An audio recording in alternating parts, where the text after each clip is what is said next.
This is Marc Kramer, Senior Lecturer of Entrepreneurship at VinUniversity and the host of Asian Founders and Funders. Today, our guest is Nguyen Lee, founder of Lee and Lim, a public relations and communications firm here in Hanoi, Vietnam. Welcome. Hello, Mark. Thank you for inviting me to your show. Well, thank you so much for agreeing to allow me to interview you today. So let's start off with your background and how you ended up getting into public relations. So tell us about your professional background. Oh, yes. So I studied journalism in the National University in Hanoi back in 1998, and I graduated in 2002. And then I started working as a journalist for Tuổi Trẻ, means the youth newspaper. And it's one of the most prestigious newspaper in Vietnam back in those days. And I learned a lot from being working there. And then things changed. In the 2000s, the print media started to decline. Why I was very keen to explore what I could do using my journalism skill, but not just within the traditional media sector. And I had the opportunity to work as a consultant for the Embassy of Denmark in Vietnam. And through that experience, I got so many valuable learnings. For example, I was making the plan, communication plan for the visits of the Royal Danish state visit, and it was a very good experience for me. And later on, the Prime Minister of Denmark visit Vietnam, and then the Crown Prince of Denmark visit Vietnam. So for me, that was a very high standard work experience that I got from that time. And then later on, my passion with art and culture was also combined with my journalism experience. And then I used my skills in doing the PR, press relations, communication in the arts and culture more and more. So on these days, I'm working with the UNESCO, for example, the Hanoi Culture Departments, on developing festivals, or RMIT University, for example, in helping with PR and communications for the festivals, for examples.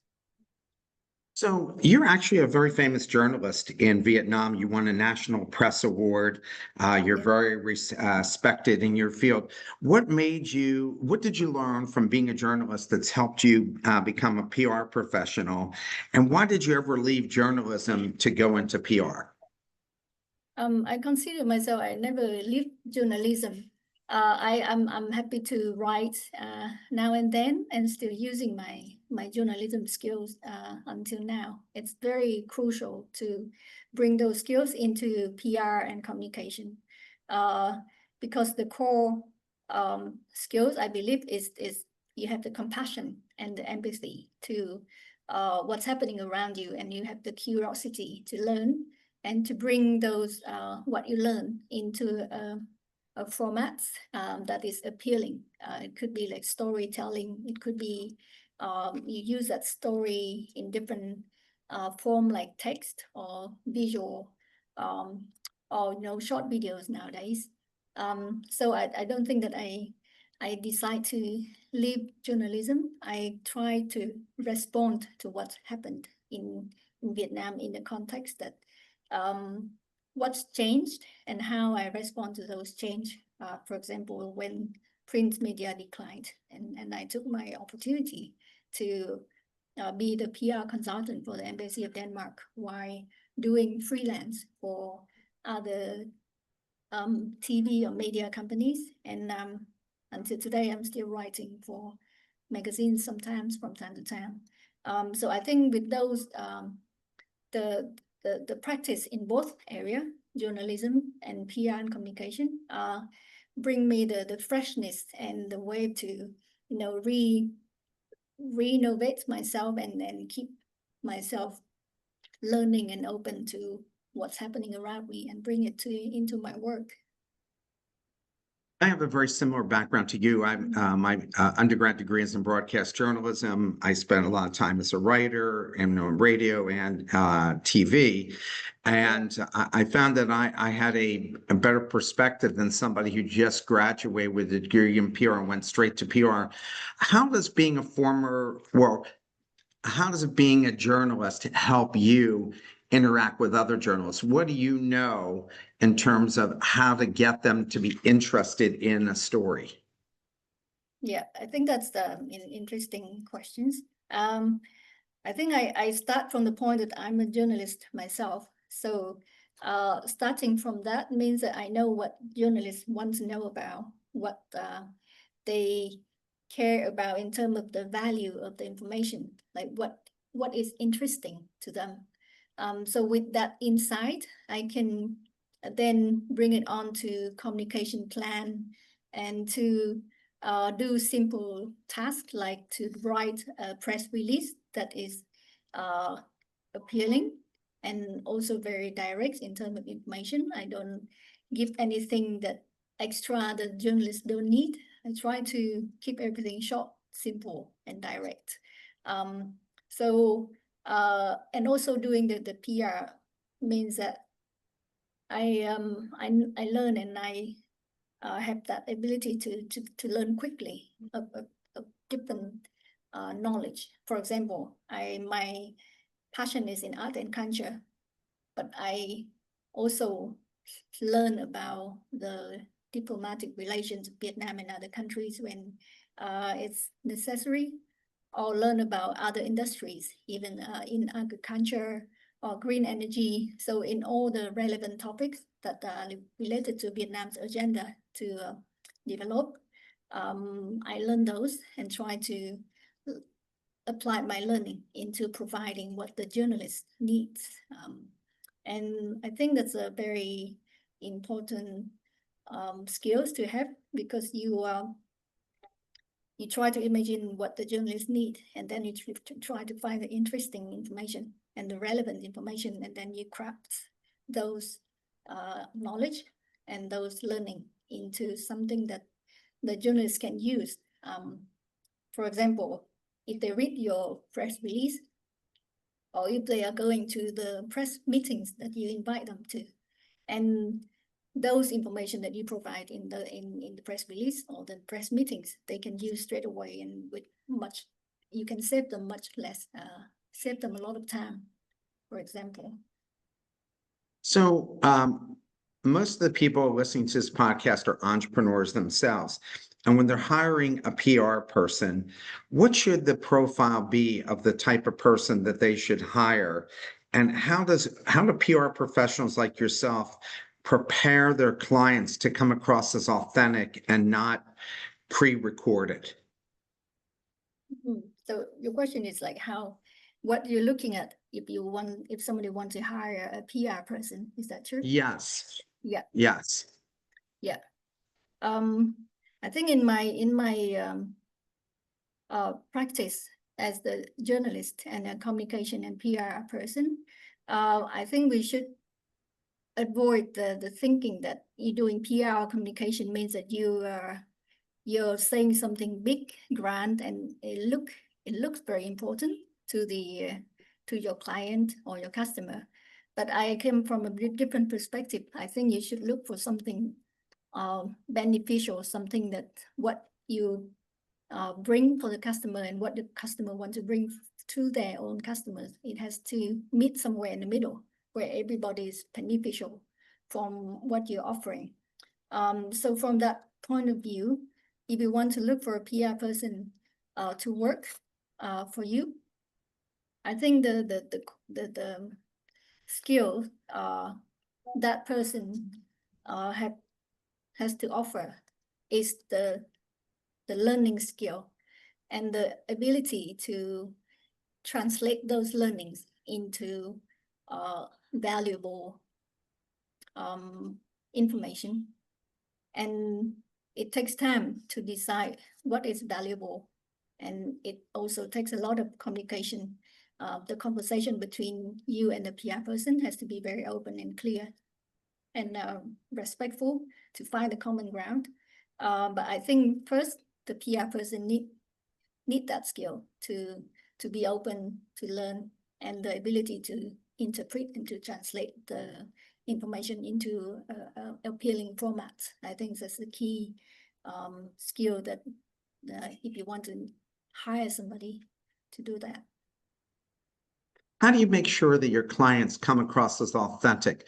Because I've seen people over prepare their clients and then they become, at least for me as a journalist, I just didn't trust what they said. It seemed too rehearsed to me. So how do you prepare them, but not overly prepare them? Yeah, I don't know how to maybe to give an example to make it a bit clear. For example, in my work, often in my previous work with the Danish ambassador, often we have to prepare for a press meeting, and I often draft a list of questions that the journalist may ask the ambassador to reply. And some questions that can be quite difficult, challenging. But in those, I would just tell him what might happen, but I'm not going to list out all the answers as in a provided text. So I will just list out some key points. And I list out some scenarios that, okay, if this challenging question is coming, then maybe this is better if you respond this way. So I think by doing that, I give the ambassador the room to be himself, while not just repeating what I wrote in the text. But in some other occasion, it's not like that, because I know that some client, they want me to prepare some very like prepared text so that they can read. So on that occasion, I need to work with the person very carefully to craft out what we both find ourselves, and actually the person who's going to deliver that message be themselves in those messages, not just something like I wrote and the person read it out. I think by that way it really sounds more personal and has some characteristic in it. So I prefer it that way. Having your own firm, you're an entrepreneur. You started your own venture. You got to bring in your own clients and take care of your clients and everything. What do you like about being in business for yourself? In my mind, a business is quite simple. I don't come from a business background. My background is journalism, and my curiosity is my drive. So doing business for me is the way to explore the world and to interact and collaborate with people and try to support them, try to bring what they need and what I can provide from my professionalism and my skills. So to me, setting up a business is quite organic in the way that I started as a consultant, as a for the embassy, and then part-time freelancer for magazines and TV media companies from inside and outside Vietnam. And then when I became bigger in the way that my network got bigger and have more junior people to work with, and I become like a bit grown up in the sector, I feel like it's time to have a team to work with more people, and that's how the company formed. So I wasn't prepared to start a company from the beginning of my career, but somehow in the interaction with customer and clients and people I work with, the company came out. like that. And to me, a business is simple. It's quite simple. It means that I have a team. It means that we want to grow as a team, and we have people to work with, and we discussed, we talk about how to work together in the best way possible. It's like that. What's the most challenging part of having a public relations firm? I think we have been through some challenging time. First, when I started as the director of Hanoi Grapevine, is an art and culture news platform. We offer the PR and communication service for our clients, and then it came the time when the website just not as popular as before, and the social media became hugely popular, and the news that we've been putting on our website and the advertisement that we offer for our customer has become out of fashion. Almost everybody went to social media. So we have to rethink and reform our service and our thinking of how to turn our mindset from working on a website platform into working on social media, and how we have to change. We have to be faster. We have to respond more quickly. We just cannot wait until, for example, 9 a.m. to start doing our work, but we have to keep looking at what's happening around the clock to find the time to post something interesting from ourselves and also for our customer at the time that people are keen to read. So with that adaptation, it took some time, and I think the key challenge is to adapt to the changes, and the changes quite quickly. It not just happened in every 5 years. It's now it happened maybe every 2 years, something like that. And we have to keep the awareness that things can change, and we have to adapt quickly. I think that's the key challenge. And the other challenge, maybe it's very particularly what in this Vietnam, in Vietnam, is Vietnam is going through a development phase that's quite fast as well, changing fast. For example, this decision of merging cities and provinces and districts creates quite a big internal shift in the government agencies and the local government agencies that we work with. It means that the person we used to work with is not in the same position anymore. So we have to find a different way to keep the work continue. Sometimes we have to be patient and put things on hold until things are back to normal. Or sometimes the idea that we have before with them can be changed, can be transformed into another idea, or can be cancelled. So with those challenges and a lot of changes recently, we think that to diversifying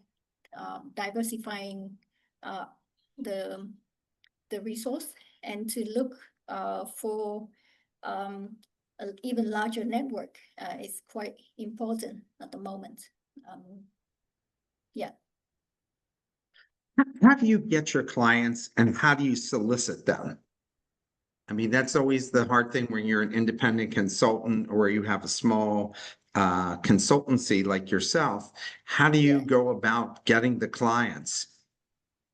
I believe that you from my observation working in my career, for me to find the clients is mainly from the network that I created and I built over time since I was a journalist until now. So in the last, say, over 2 decades, I have built a network with, the journalists and government agencies, embassies, international NGOs, and freelancers, and younger people who have the passion and who's keen on practicing and working in this industry, in PR, communication, in arts and culture. And I keep seeing and meeting new people. So I think with those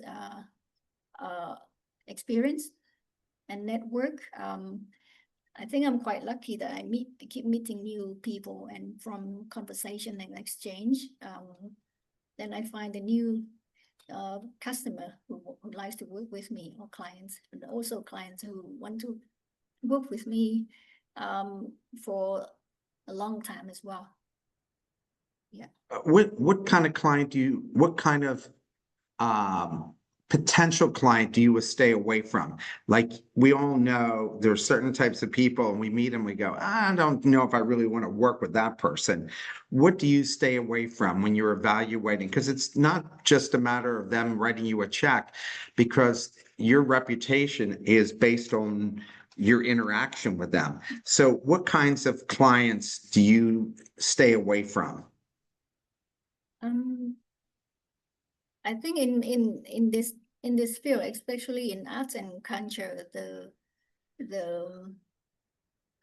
idea of PR and communication can be very open and interactive, and once, I think, if the client or customer want to tap into this area, they need to be open to change themselves. So if they come to me with a fixed idea of how things should be, then I find it quite difficult to communicate and to tailor what they need to reach the goal in this area.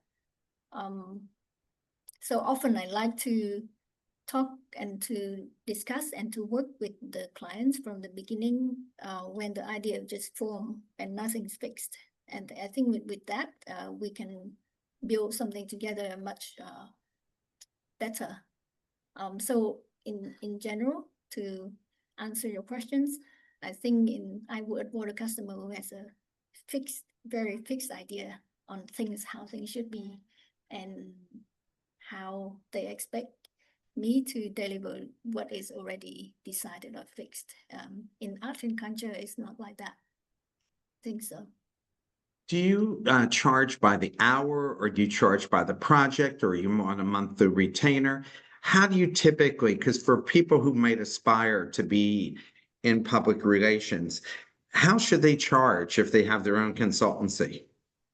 Yeah, it depends on the project and the amount of work, the nature of the project. So I charge either by hours, or months by months, or by project. So often when I have a brief of the project, I look at the amount of work, the time that we need, and then I will decide in what format it will fit.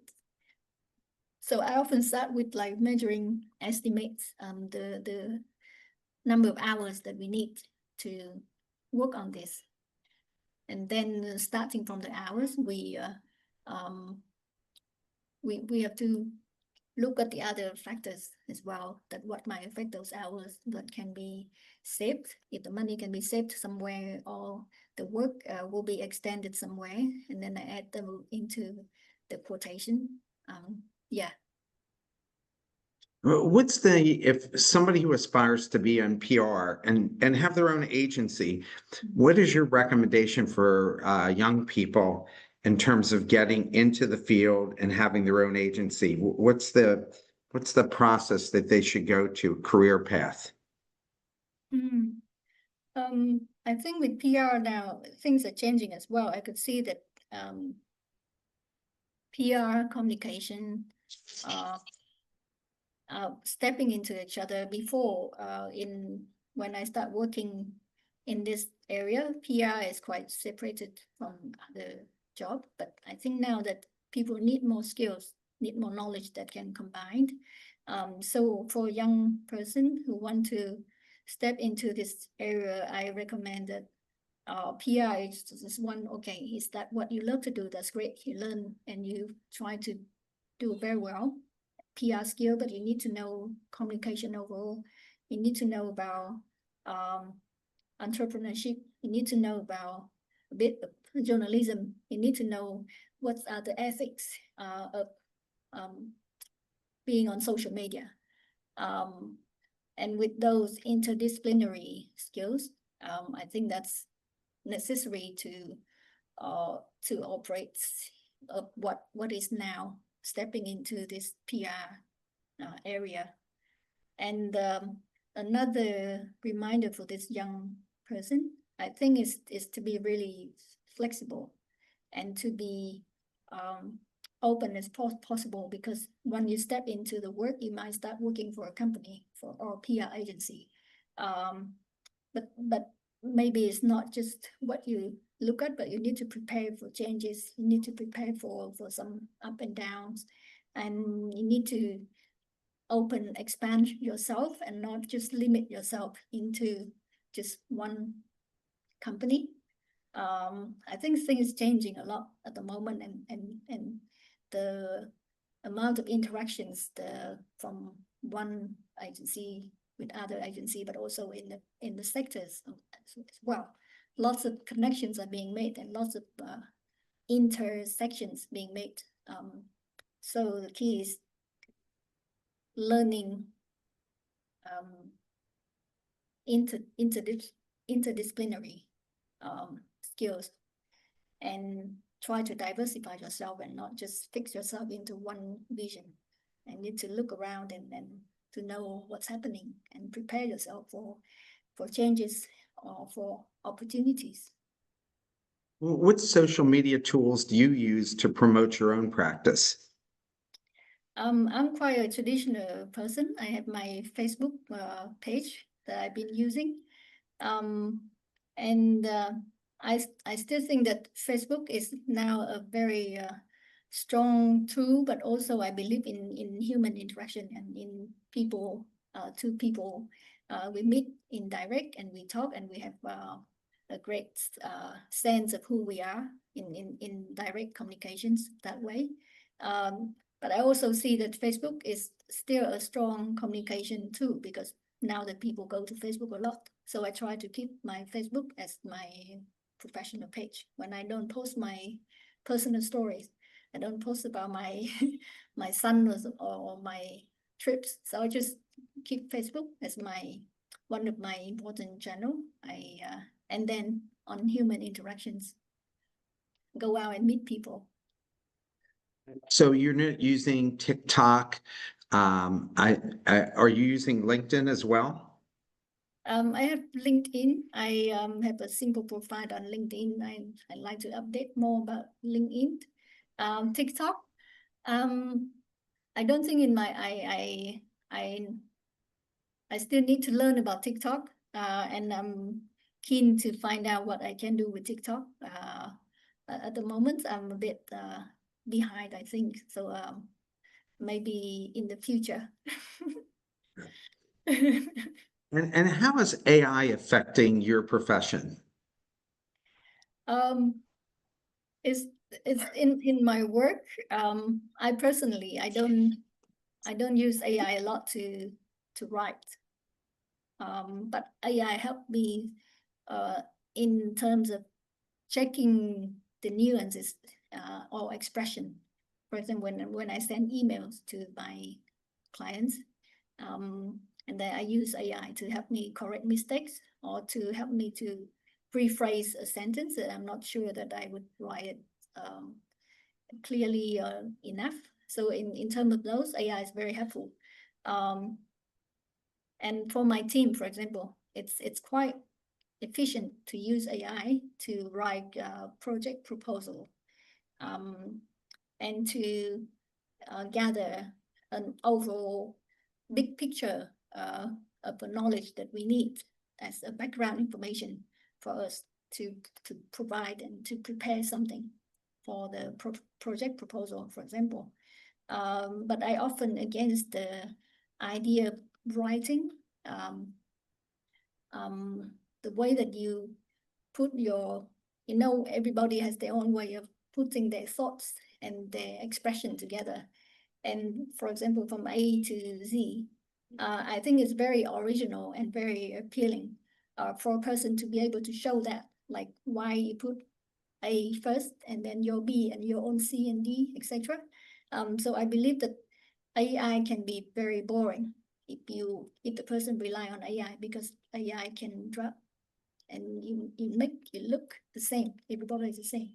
So I'd like to avoid the generalized AI writing.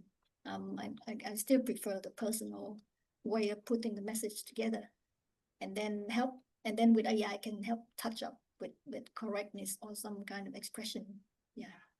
So you're not worried about AI eliminating the PR professional's job. You feel it's a good tool to use after you've done the initial communication, and having AI almost like as a partner to review the communication so it comes out in the most professional way.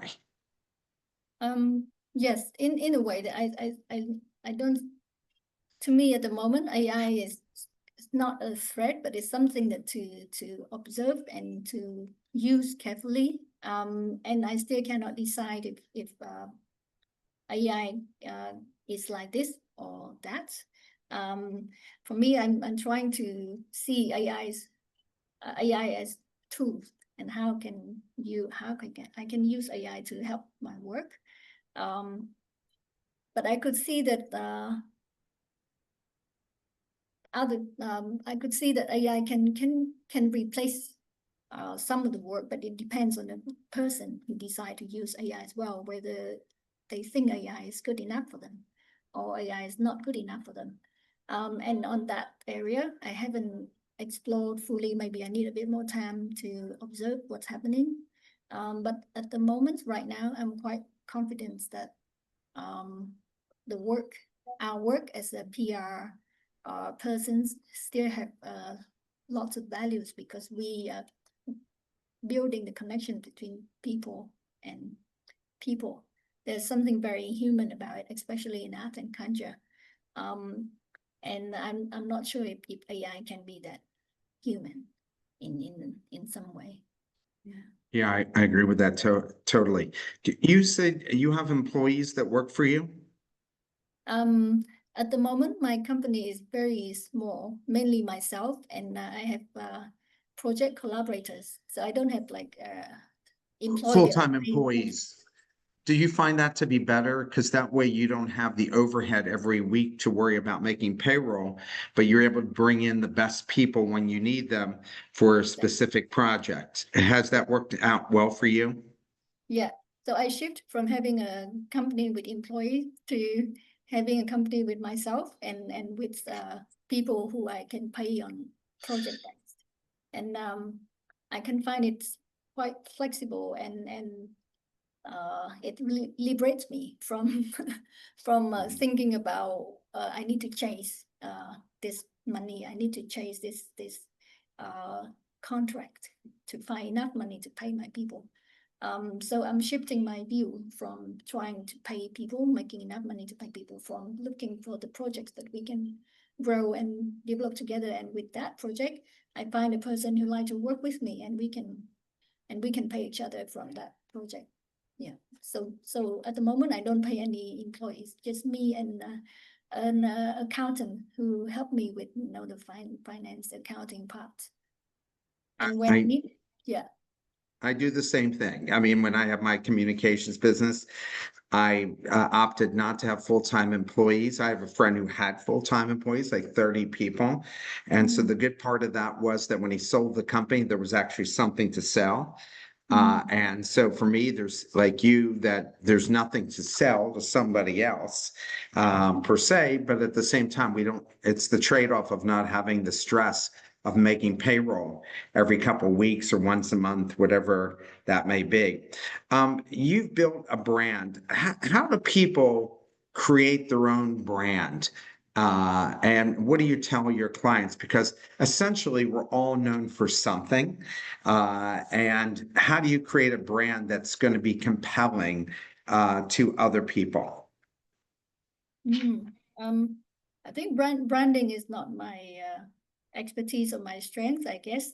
But I believe that everything comes from who we are and comes from our what we build over time. So a brand cannot just come out of nowhere. And if you have the confidence to build what is helpful, what is valuable for other people, and you're ready to be there when people need you, and you do it consistently and stable, and then the brand will come with you, and it's I think in that way it's very sustainable brand.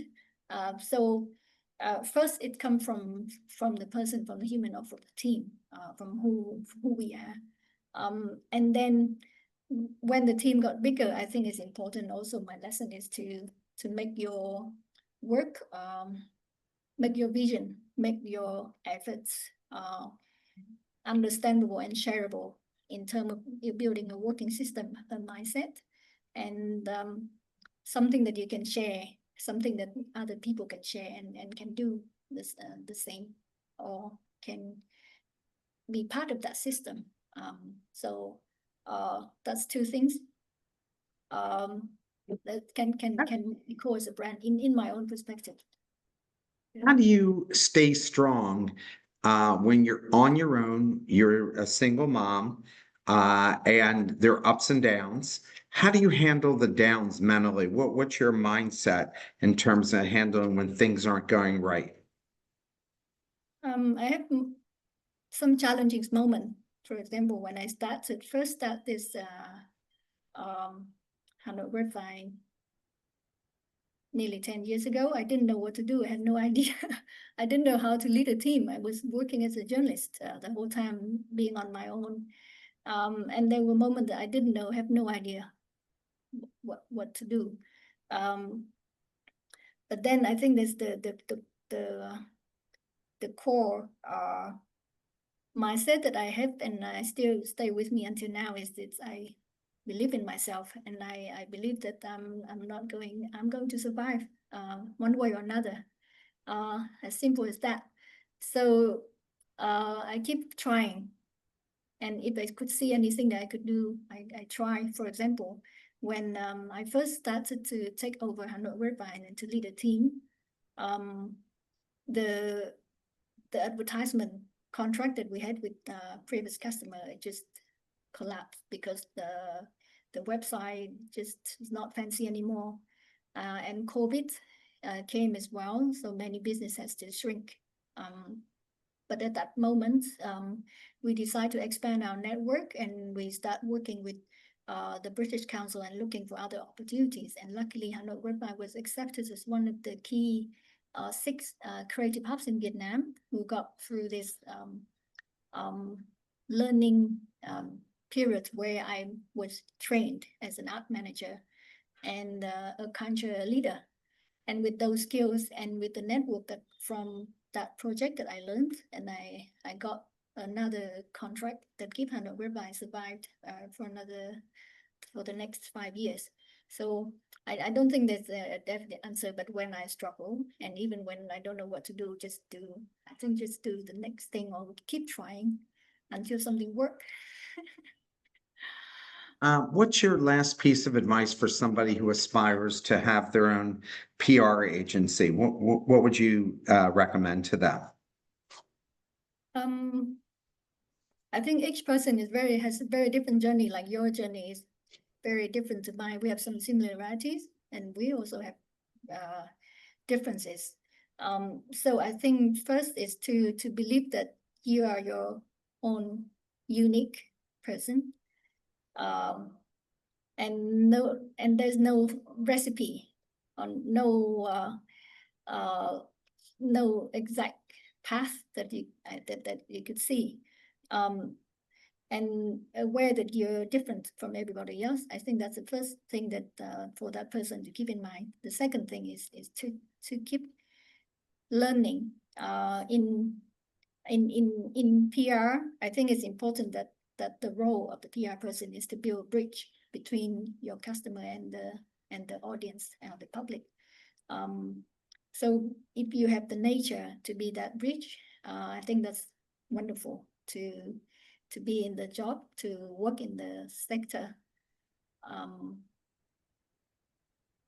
Yeah, I think that's it.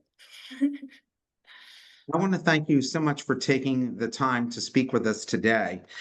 You've been so successful as a journalist, and you've built a very nice reputation in the PR field. And I think folks who are interested in either being in PR or hiring PR people really got a lot out of your content today. So I thank you so much for taking the time. Yeah, my pleasure. I'm not sure I'm the traditional PR or the classical kind of PR person, but in my field, I'm happy to share my experience and my thoughts with you. And thank you for inviting me to be part of your show. Much appreciated. My pleasure.